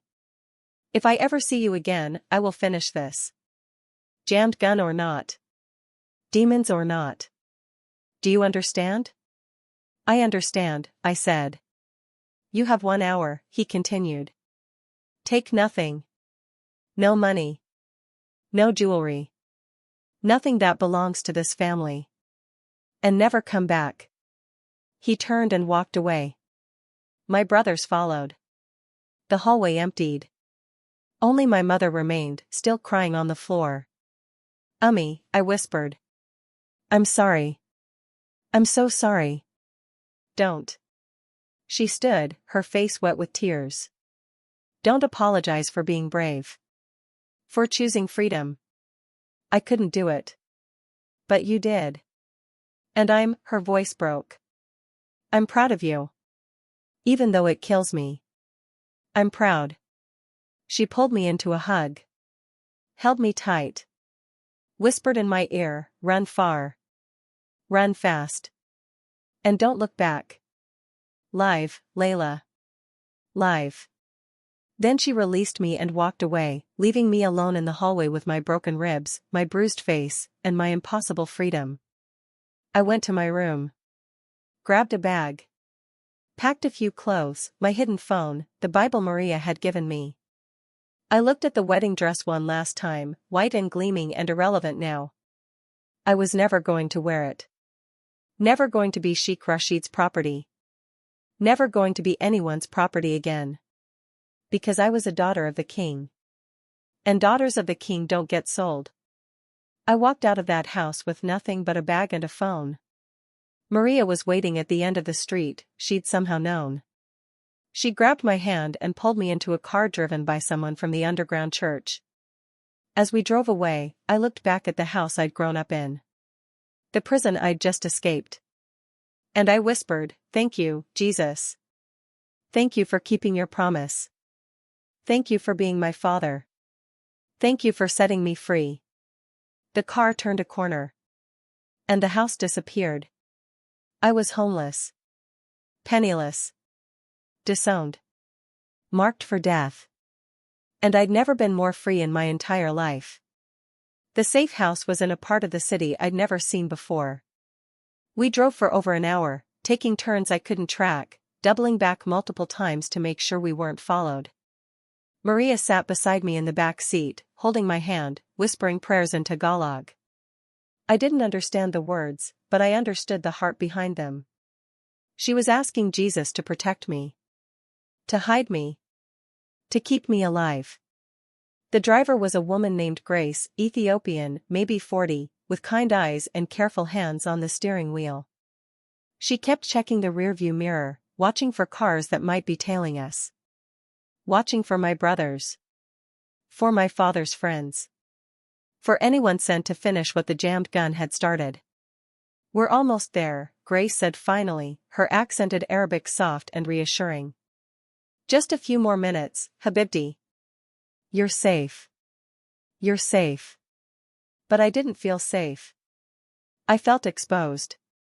Hunted. Every car that passed us could be carrying my death. Every intersection could be where they'd find me. My father had connections. Money. Influence. And I was just a 14-year-old girl with a bag of clothes and a faith that was hours old. What if they find me? I whispered. They won't, Maria said firmly. This house is off the grid. No official address. No paper trail. The woman who runs it, Sister Miriam, she's been hiding women like you for 20 years. Women fleeing forced marriages, honor killings, abuse. No one has ever been found. Not once. 20 years, I repeated. How many women? Over 300, Grace said from the front seat. Muslim women, mostly. Some escaping ISIS in Syria. Some escaping Boko Haram in Nigeria. Some escaping their own families, like you. All of them alive today because Sister Miriam said yes to Jesus and yes to the dangerous work of hiding his daughters. 300 women. 300 stories like mine. 300 girls who'd counted the cost and decided freedom was worth the risk. I wasn't alone. The safe house was an old apartment building, the kind that looked like it should have been condemned years ago. Crumbling exterior. Graffiti on the walls. Broken windows on the upper floors. The perfect camouflage. Who would think to look for runaway daughters in a place like this? Grace parked in an underground garage, and we took a service elevator to the 4th floor. The hallway smelled like mildew and curry and something floral, jasmine, maybe. We stopped at a door marked 4C. Grace knocked 3 times, paused, knocked twice more. A code. The door opened immediately. A woman stood there, late 50s, round face, hijab covering her hair, warm eyes that crinkled at the corners when she smiled. She looked like someone's grandmother. Safe. Nurturing. Normal. Grace. Maria. Alhamdulillah, you made it. Then her eyes landed on me, and her smile faltered. Oh, Habibti. What did they do to you? I'd forgotten about my face. The bruise blooming across my cheekbone. The split lip. The way I was still holding my ribs because breathing hurt. Come in quickly. She pulled me inside and locked the door behind us, 3 separate locks, I noticed. A deadbolt. A chain. And something electronic that beeped when she engaged it. The apartment was small but clean. A living room with cushions on the floor instead of furniture. A tiny kitchen where something was cooking, lentil soup, my nose told me. And down a hallway, I could hear voices. Female voices. Talking. Laughing. Crying. Other women. Other refugees. Other daughters who'd run. I'm Sister Miriam, the woman said, taking my hands gently. And you're safe here, sweet girl. Whatever happened, whatever you're running from, it stops at that door. In here, you're under Jesus's protection. And mine. Understand? I nodded, tears already forming. I'd been holding it together in the car, focusing on survival, on escape. But now, standing in this stranger's home, being called sweet girl by a woman who didn't know me, who owed me nothing, the dam broke. I collapsed into her arms and sobbed. Great, heaving sobs that tore through my chest, aggravating my injured ribs, making me gasp for air. I cried for everything I'd lost. My mother. My home. My childhood. The illusion of safety. The belief that my father loved me. Sister Miriam just held me. Rocked me. Whispered things in Arabic that sounded like prayers, like blessings, like the words a mother should say to her daughter. I've got you, she murmured. I've got you, Habibti. You're not alone. You're not abandoned. Jesus brought you here. And we're going to take care of you. I promise. There were 6 of us in that apartment. Sister Miriam introduced me to the others over dinner, the lentil soup I'd smelled, served with flatbread and olives and strong, sweet tea.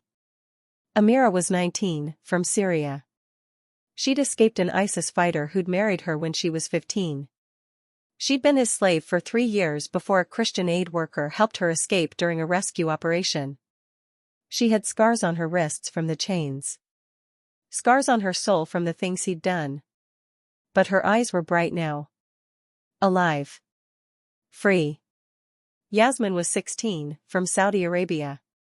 Her father had tried to kill her for refusing to wear niqab, for wanting to go to university, for daring to have opinions. She'd fled with help from an aunt who was a secret believer. She'd been at the safe house for 4 months, learning English, preparing to seek asylum in Europe. Rania was 22, from Iraq. She'd been married at 13 to a man who beat her daily, who broke 3 of her ribs and her jaw, who told her she was worthless. She'd tried to kill herself twice before a Christian nurse at the hospital told her about Jesus.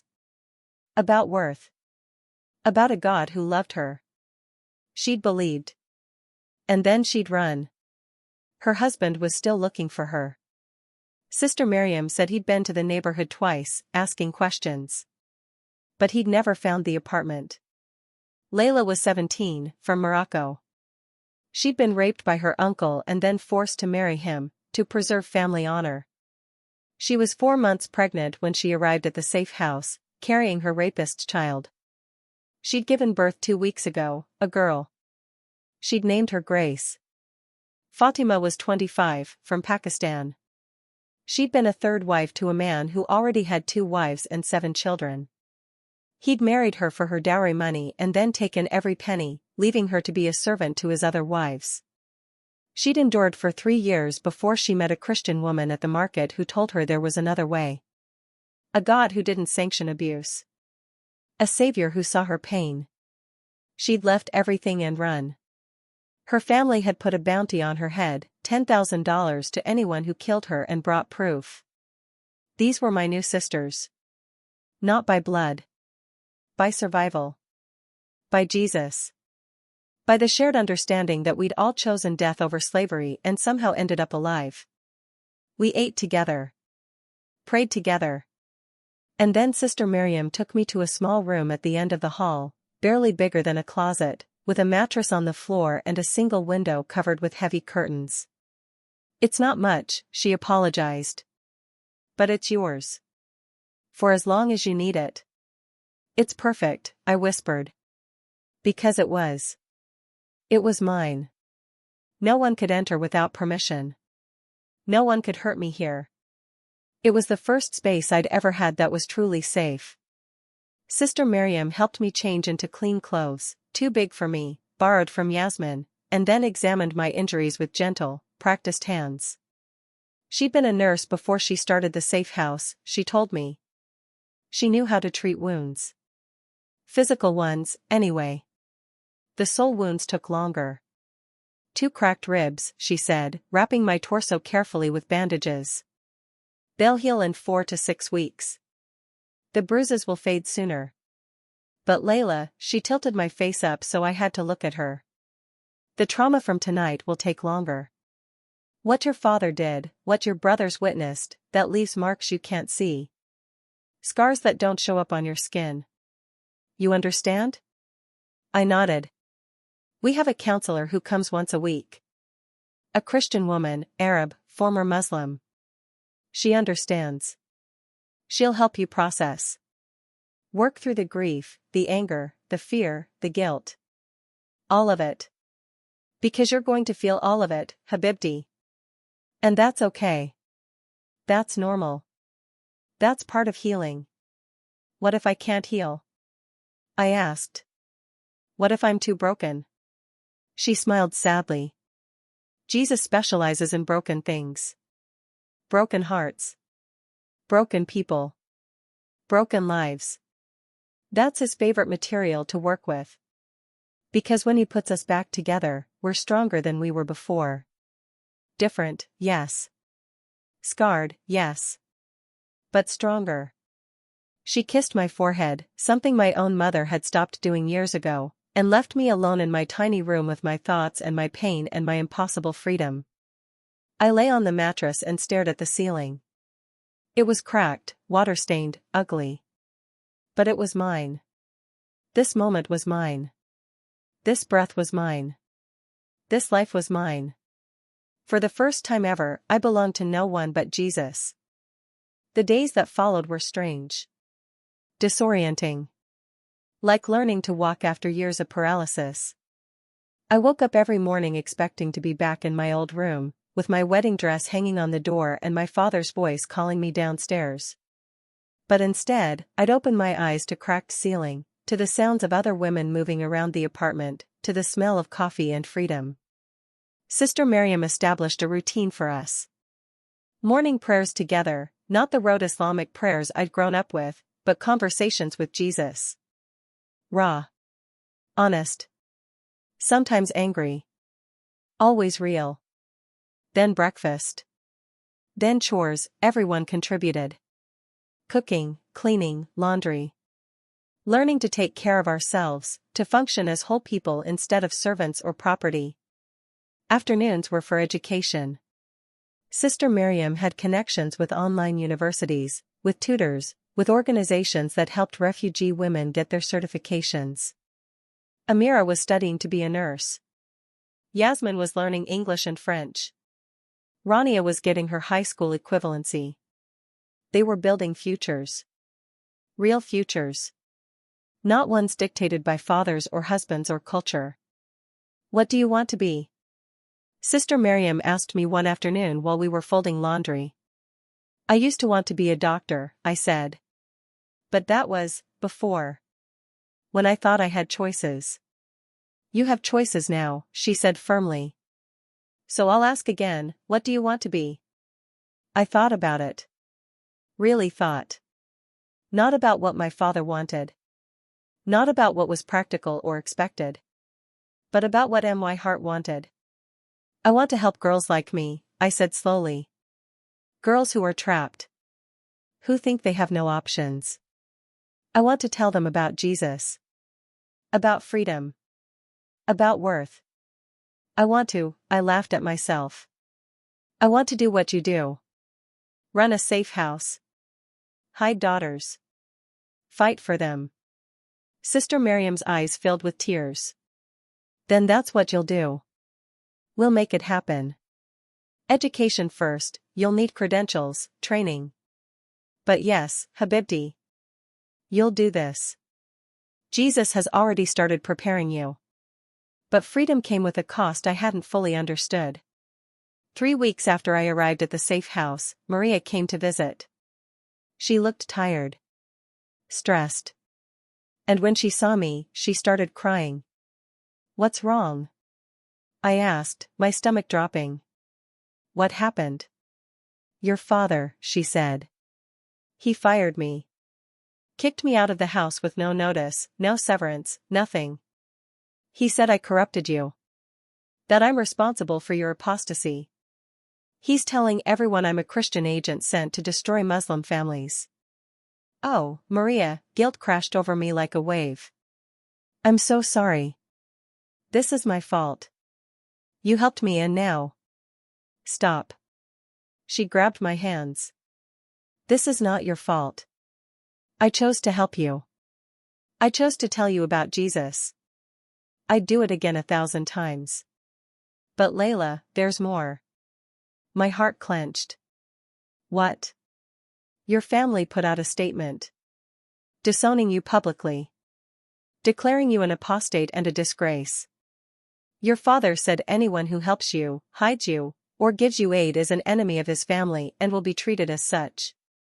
She took a shaky breath. There's a price on your head. $20,000. For information leading to your location. $50,000 for your body. $50,000. My life was worth $50,000 to my father. Less than the wedding dress. Less than the dowry Sheikh Rashid had paid. They're actively looking, Maria continued. Your brothers have been going to mosques, community centers, markets, showing your picture. Asking if anyone has seen you. Some imams are preaching about the danger of apostasy, using you as an example. You're famous, Layla. For all the wrong reasons. I couldn't breathe. The walls felt like they were closing in. Then I need to leave. This place, these women, if my father finds out about this safe house, he'll. He won't, Sister Miriam said firmly, entering the room. She'd been listening from the hallway. This is why we have protocols. Why we're careful. Why no one knows the exact location. Maria never brought you here directly, remember? You drove for an hour, took multiple turns. Even if someone traced Maria's movements that day, they'd lose the trail. You're safe here. But for how long? I asked. How long can I hide? How long before someone recognizes me? Before someone wants that $50,000? As long as it takes, Sister Miriam said. Other women have had bounties on their heads. Some for years. And they're still here. Still alive. Still free. Because we're careful, Layla. And because Jesus protects his own. That night, I couldn't sleep. I kept thinking about my mother. About what my apostasy had cost her. The shame she must be feeling. The pressure from my father, from her friends, from the community. Did she regret telling me she was proud? Did she regret that last hug? Did she miss me? I grabbed my phone, the one I'd hidden from my father, the one that still worked. I knew I shouldn't. Sister Miriam had warned us about phones, about digital trails, about the danger of reaching out to family. But I needed to hear her voice. Just once. I dialed her number. My hands were shaking so badly I almost dropped the phone. It rang once. Twice. 3 times. Hello? Her voice. Tired. Sad. Hers. I whispered. It's me. A sharp intake of breath. Then, Layla? Where are you? Are you safe? I can't tell you where I am. But yes. I'm safe. I'm with people who are taking care of me. Alhamdulillah. She was crying. I could hear it. I've been so worried. Your father, she stopped herself. I know, I said. I know about the bounty. About the statement. I'm sorry, Ummi. I'm so sorry for what this has cost you. No, her voice was fierce. Don't apologize. You did what I never could. You chose yourself. You chose freedom. You chose life. And her voice broke. I'm so proud of you, Habibti. Even though it's killing me that you're gone. Even though I miss you every single day. I'm proud. We both cried for a moment. Thousands of words unsaid between us. Years of pain and love and complicated history. I have to go, I finally said. I can't talk long. It's not safe. I know, she said. But Layla, one more thing. Your father and brothers, they're still looking. And they won't stop. Sheikh Rashid recovered from his heart attack. He's furious. He wants, she couldn't finish. He wants me dead, I finished for her. Yes, she whispered. So please. Please be careful. Don't trust anyone. Don't let your guard down. And don't, her voice cracked. Don't come back. No matter what. Even if you hear that I'm sick or dying. Don't come back. It will be a trap. Do you understand? I understand. I love you, she said. I've always loved you. Even when I couldn't protect you. Even when I was too weak to fight for you. I love you. I love you too, Ummi. I hung up before I lost my courage. Before I begged her to run away with me.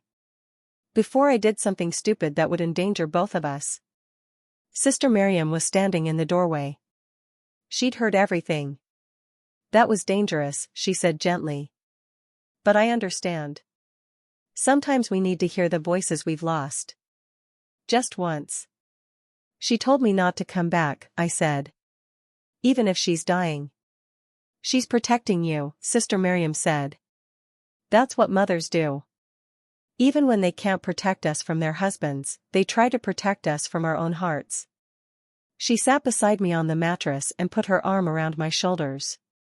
This is the cost, Layla, she said quietly. This is what it means to follow Jesus in a world that hates him. You lose your family.